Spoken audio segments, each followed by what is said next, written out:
Hello, how are you? Thank you for clicking on my video. If you have clicked on my video and it wasn't a mistake, then that probably means you're interested in improving your grammar. So let's get straight into that. To score a band 7 or above in IELTS writing or speaking, your grammar needs to be in good form. The examiner will be looking at two main things: the amount of mistakes you make and whether you're using complex structures or not. In this lesson, we're going to focus on that second part, using complex structures. Now, a lesson on complex structures would usually take a full hour session at least, and I'd probably visit the topic with my students quite often because it's so important. So this is going to be a mini version, because if I did an hour-long lesson on YouTube, I'm not sure how many people would actually watch it. Would you watch it? Let me know. Write them in the comments if you would. So the easiest way to explain this is to show you some simple, basic sentences and then seeing what we can do with them. So let's imagine that this is our essay question. Some people say cheap air travel is good because it enables ordinary people to travel.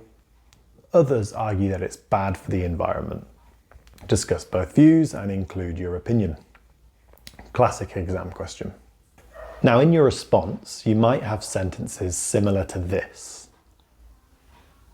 Cheap air travel means that travel is available to more people. More people traveling is bad for the environment. Now, this is perfectly acceptable. There's nothing wrong here, but you're probably thinking that it doesn't sound very good.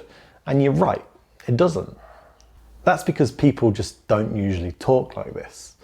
So what I want you to do now is pause the video and have a little think about how you would make these two sentences better. Pause the video now and do that. So the easiest way is to add the word but.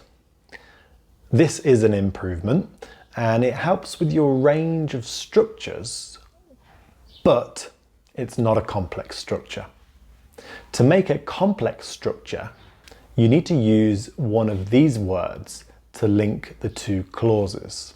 Some of these you're probably quite familiar with, and some of them you might need some help with. Please send me a message if you want me to help you with this. So let's have a quick go at making our original two sentences a complex sentence.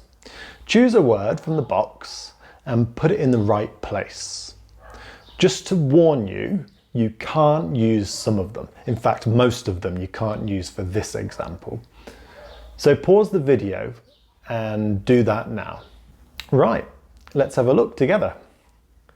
So for this particular example, we have two contrasting ideas, two different ideas.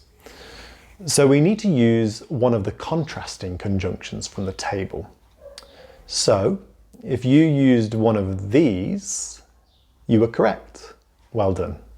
This is what your sentences should look like. Finally, I thought I'd give you a little action plan to take away. Firstly, I'm going to put another pair of simple sentences up at the end of this video, so try to make a complex structure with those two sentences.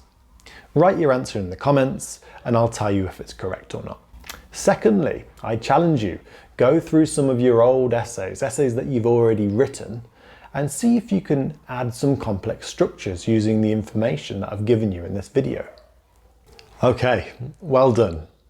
We just did a lot in quite a short time. If you found this helpful and you want to say thank you, then please click that subscribe button because it really helps me. If you like my style and you're interested in other ways I can help you, please send me a message and we can talk. See you next time.